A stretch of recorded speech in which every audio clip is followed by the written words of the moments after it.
इसलिए आपके लिए वीडियो लाया हूं कि आपका छूटना नहीं चाहिए 6 नंबर का एक भी क्वेश्चन। अगर 6 नंबर का एक भी क्वेश्चन छूटता है तो भैया ये बहुत ही नुकसान है ना।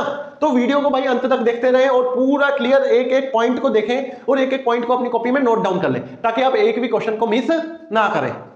हेलो नमस्कार दोस्तों, आप सबका स्वागत है मेरे चैनल मास्टरमाइंड बाबा पर। जैसा कि मैंने आपको वादा किया था कि मैं आपके लिए एक वीडियो लेके आऊंगा जिसमें मैं सभी इंपॉर्टेंट क्वेश्चंस आपको बताऊंगा, वो वीडियो आज मैं आपके लिए लेकर आ गया हूं। लेकिन इस वीडियो में दोनों बुक्स के 6 मार्क्स के क्वेश्चन रहने वाले हैं। 6 मार्क्स के मतलब समझ रहे हो, 6 गुना 4 24, यानी 24 मार्क्स आपके पेपर में पक्के हो सकते हैं अगर आप इस वीडियो को पूरा देखते हैं तो 24 मार्क्स की वैल्यू आप समझते हो।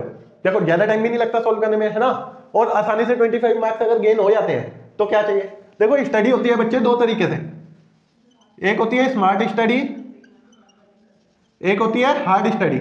तो जो हमारे चैनल के माध्यम से यानी मास्टरमाइंड के माध्यम से हम आपके लिए क्या लेके आ रहे हैं, स्मार्ट स्टडी। हार्ड स्टडी आपने पूरे साल कर ली, अब बारी आ चुकी है स्मार्ट स्टडी की। अब स्मार्ट स्टडी क्या होता है, सबसे बड़ा डाउट ये है बच्चों के मन में, सर एक्चुअल में स्मार्ट स्टडी क्या है। तो स्मार्ट स्टडी ये है बच्चे कि पेपर की वेटेज को देख लेना कि कितने नंबर का किस में से आ रहा है ना। तो जैसे कि पिछली वीडियो हम डाल चुके हैं, उस वीडियो को जाके आप एक बार देख लो, उसमें आपको पूरा क्लियर हो जाएगा कि कैसे पेपर पैटर्न रहने वाला है ना। तो उसके बाद आप ये देखोगे तो और भी क्लियर हो जाएगा। कहने का मतलब क्या है, देखो आपका पूरी बुक्स में से मिला के 6, देखो दोनों बुक्स में से कितना 40 मार्क्स का रेशियो रहने वाला है। तो अगर इस वीडियो में हम सेकंड बुक को देख रहे हैं, पहले इसको सेकंड बुक को, सेकंड बुक कौन सी रहने वाली है हमारी, भारत की राजनीति, कब से 1947 से अब तक की, है ना, यानी जब से भारत आजाद हुआ है तब से लेकर अब तक की राजनीति।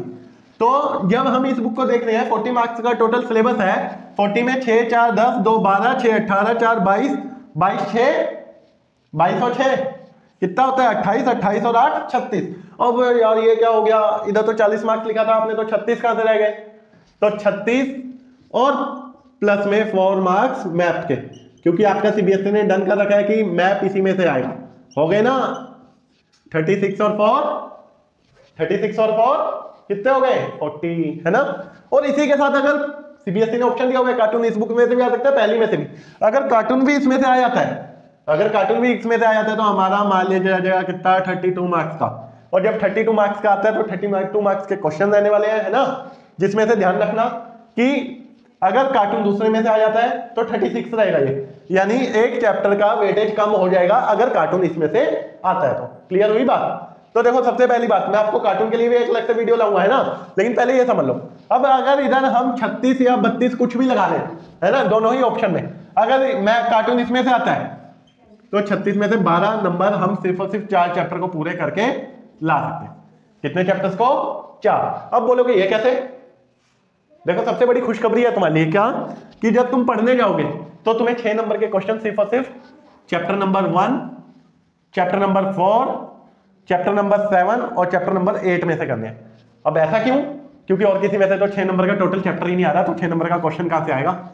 क्लियर हुई बात। और किसी में तो 6 नंबर का चैप्टर ही नहीं आ रहा तो क्वेश्चन कहां से आ जाएगा। तो मामला समझ आया कि 4 ही चैप्टर ऐसे हैं जिसमें से 6 नंबर का आ रहा है। तो इन्हीं 4 में से हमें 6 नंबर की तैयारी करनी है, बाकी सबको 6 नंबर के लिए हमें अभी छोड़ देना है। बाकी सबको हम पकड़ेंगे 4 नंबर में। किसमें, 4 में। क्लियर हुई बात। तो इस तरह तक अभी हम 6 नंबर के सिर्फ 4 चैप्टर्स को देखेंगे। Challenges to nation building, era of external relation, regional aspiration and recent development. देखो अब उसके बाद आपने एक चीज सुनी होगी, सीबीएसई ना आपके लिए एक बड़ी अच्छी चीज कर देता है कि 6 मार्क्स के सभी क्वेश्चंस में आपको ऑप्शन मिलने वाले हैं। 6 मार्क्स के सभी क्वेश्चंस में आपको क्या मिलने वाला है, ऑप्शन मिलने वाला है। अब जब ऑप्शन मिलने वाला है तो ऑप्शन की कहानी कहां से शुरू होती है। ऑप्शन का मतलब क्या रहेगा, ये चीज क्लियर नहीं हो रही है ना। ऑप्शन का मतलब क्या रहेगा, ये चीज क्लियर नहीं हो रही। तो देखो ऑप्शन का मतलब ये चीज ध्यान रखना। अब बच्चे क्या करते हैं, कई बार ये गलती कर देते हैं, अच्छा 6 नंबर के 2 क्वेश्चन 2 ऑप्शन यानी 4 क्वेश्चन, चारों में से एक एक क्वेश्चन, यानी अगर हम 2 चैप्टर पढ़ लें तो हमारे 6 नंबर पक्के। तो नहीं, बिल्कुल नहीं, ये गलती बिल्कुल मत करना, क्योंकि लास्ट ईयर के पेपर उठा के देख सकते हो, सीबीएसई का सैंपल पेपर उठा के देख सकते हो कि जो 6 नंबर के क्वेश्चन आ रहे हैं, जैसे अथवा में आ रहे हैं, ऑप्शन में आ रहा है, तो उसी चैप्टर में से दोनों क्वेश्चन है जिसका पहला है, यानी पॉइंट ए भी उसी में से, पॉइंट बी भी उसी में से, यानी इन 4 चैप्टर में से कोई 2 चैप्टर चुने जाएंगे। कितने नंबर के लिए, 6 नंबर के लिए। समझ आई बात, डाउट क्लियर। तो देखो अब मैं आपको एक एक करके बताता हूं कि किस चैप्टर में से क्या हो सकता है। अगर चैलेंजेस नेशन बिल्डिंग में से आता है, चैलेंजेस टू नेशन बिल्डिंग में से आता है, तो 6 नंबर के कौन से क्वेश्चन आ सकते हैं वो मैं आपको समझा देता हूं, है ना। ये मिटा दूं, सबने उतार लिया, देखो जल्दी से स्क्रीनशॉट ले लो या अपनी अपनी कॉपी में उतार लो, मैं साइड हो गया हूं। चैप्टर याद रखना कौन से, जो जो नहीं है वो मिटा दे रहा हूं मैं, ये वाला चैप्टर 6 नंबर में नहीं है। तो इसमें से अब कौन कौन से क्वेश्चन बन सकते हैं 6 नंबर में, तो पहला तो write the challenges of nation building, राष्ट्र निर्माण की 3 चुनौतियां, write the 3 major challenges to nation building, है ना। दूसरा क्या हो सकता है, प्रोसेस ऑफ पार्टीशन, विभाजन की प्रक्रिया समझाओ। तीसरा क्या हो सकता है, विभाजन के परिणाम, कॉन्सिक्वेंसेस ऑफ कॉन्स्टिट्यूशन। अगर देखो 3 क्वेश्चन हो चुके हैं 6 नंबर के, अभी इन्हीं को जब मैं 4 नंबर की वीडियो बनाऊंगा तो उसमें भी कन्वर्ट करके दिखाऊंगा, पहले अभी 6 नंबर के समझो, है ना। तो 3 क्वेश्चन 6 नंबर के इस चैप्टर में से अभी तक हो चुके हैं। और क्या आ सकता है भाई, merge of Hyderabad, merge of Hyderabad यानी हैदराबाद का विलय, role play of Sardar Vallabhbhai Patel, role play of Sardar Vallabhbhai Patel. और उसी के साथ एक और क्वेश्चन, जो रजवाड़े थे, रजवाड़ों के प्रति सरकार का नजरिया, इस क्वेश्चन को बच्चे इग्नोर करते हैं, ध्यान रख लेना, इस क्वेश्चन को बच्चे इग्नोर करते हैं कि ये तो आएगा ही नहीं, लेकिन यही पेपर में आ जाता है, फिर बच्चे देखते रहते हैं ये क्या हो गया हमारे साथ, है ना। तो इस क्वेश्चन को इग्नोर मत करना। और इसी के साथ आता है भाई क्या, SRC, स्टेट रिकंस्ट्रक्शन कमीशन।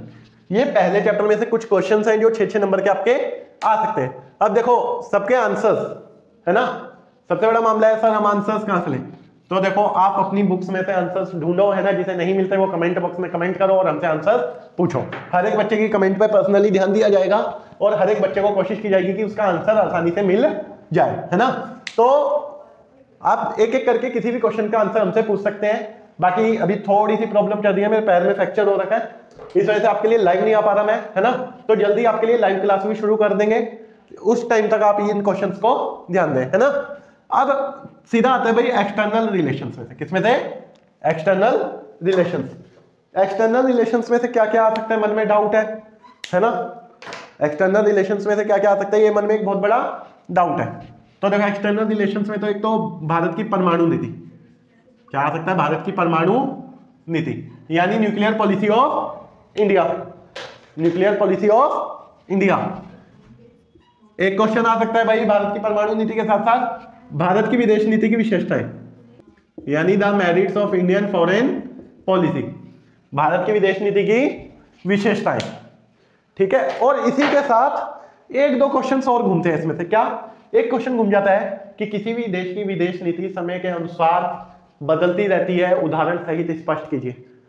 किसी भी देश की विदेश नीति समय या सरकार के अनुसार बदलती रहती है, उदाहरण सहित स्पष्ट कीजिए। चलो मैं आपको इसका एक छोटा सा हिंट दे देता हूं कि जैसे देखो इंडिया की विदेश नीति को देख लो, आप समझो तो इंडियन फॉरेन पॉलिसी में आपने एक चीज देखी होगी, इंडिया 1991 तक किस साइड झुका था, सोशलिज्म की साइड। किसकी साइड, सोशलिज्म या समाजवाद, है ना। लेकिन 1991 के बाद हमने अपनी इकोनॉमी को डाइवर्ट कर लिया किसमें, कैपिटलिज्म में।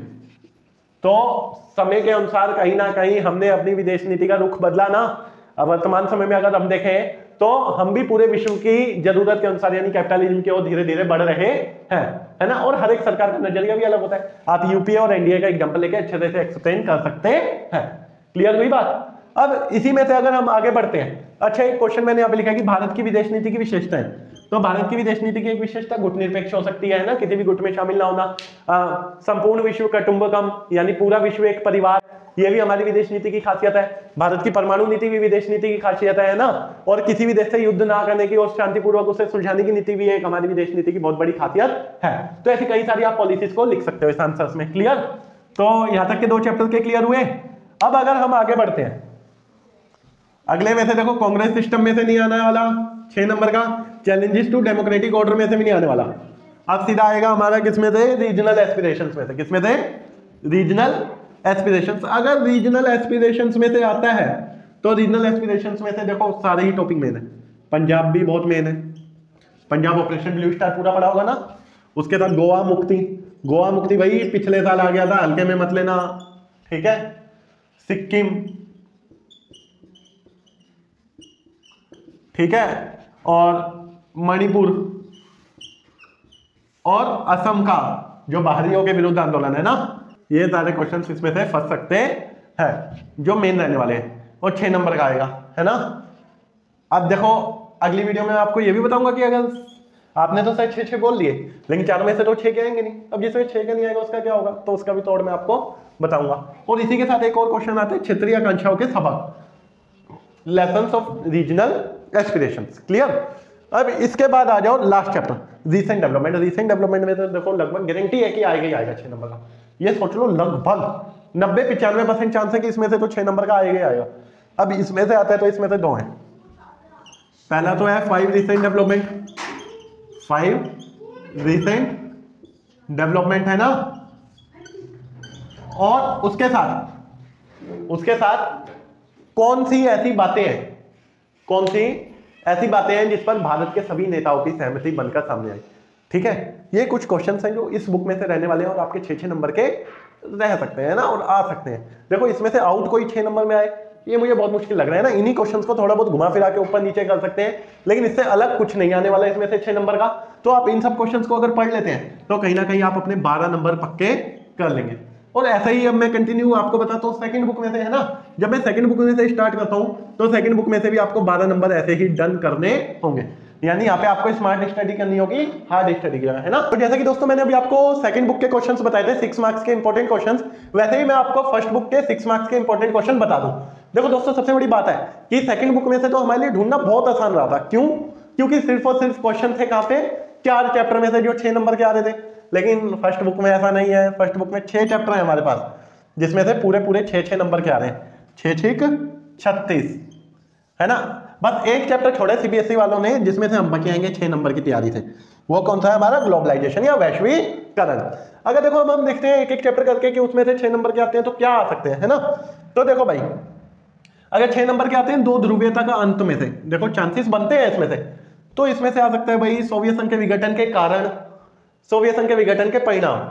ये 2 क्वेश्चन तो बहुत आते हैं, विघटन के कारण या फिर परिणाम। देखो सबसे बड़ी बच्चे गलती क्या करते हो आप सब कि परिणाम और कारण को मिक्स करके लिखाते हो।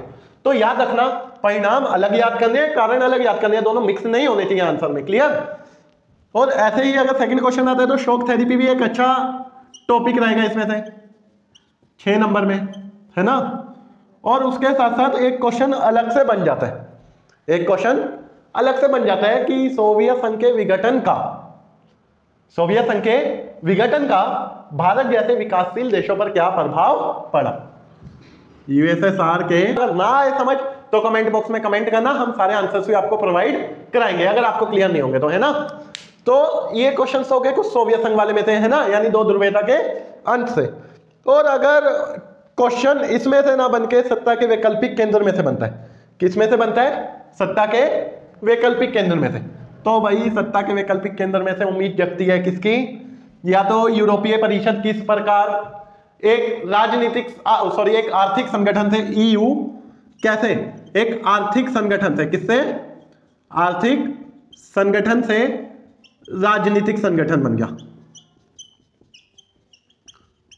ठीक है। क्वेश्चन उठ सकता है आसियान से,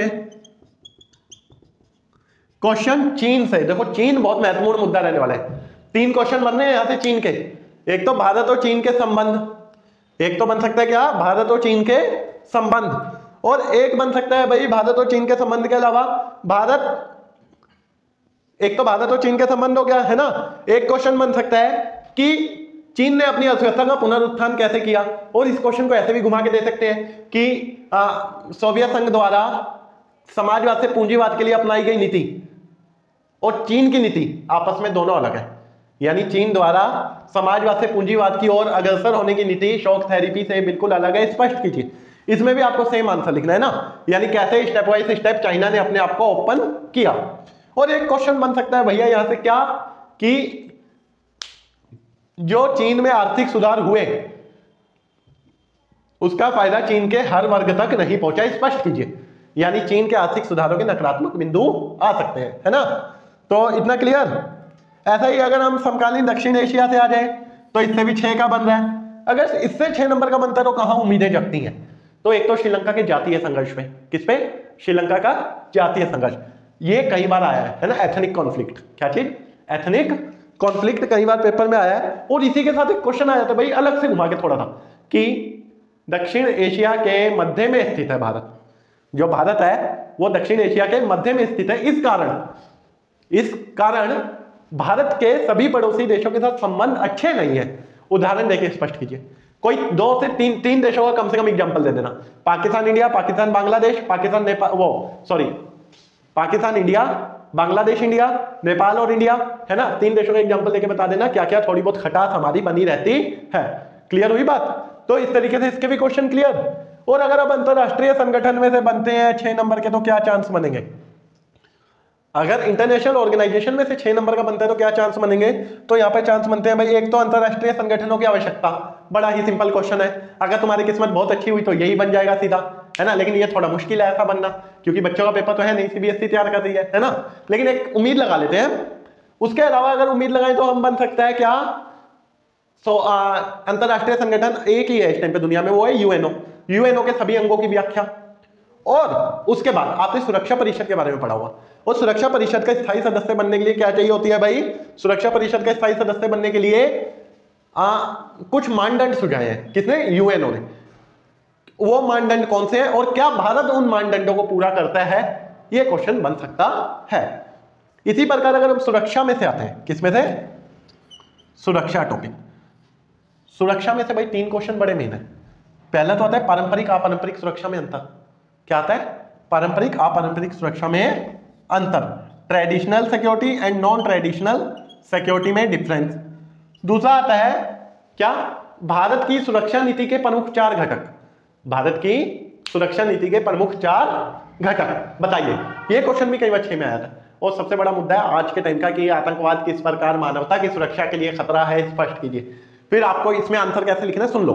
इसका आंसर लिखते टाइम आपको सबसे पहले एक चीज ध्यान रखना, आतंकवाद की पूरी डेफिनेशन बतानी है, आतंकवादियों के मोटिव्स क्या होते हैं ये बताना है ना। और उसके बाद कोई एक आतंकवादी हमले का एग्जांपल देके बताना है। चाहे आप 9/11 का दे देना जो अमेरिका में हुआ, चाहे आप ताज अटैक का दे देना जो इंडिया में हुआ, है ना। आप ये एग्जांपल्स के जरिए समझा सकते हो। क्लियर हुई बात? और इसी तरीके से अब लास्ट चैप्टर से कुछ उम्मीद बचती है 6 नंबर में।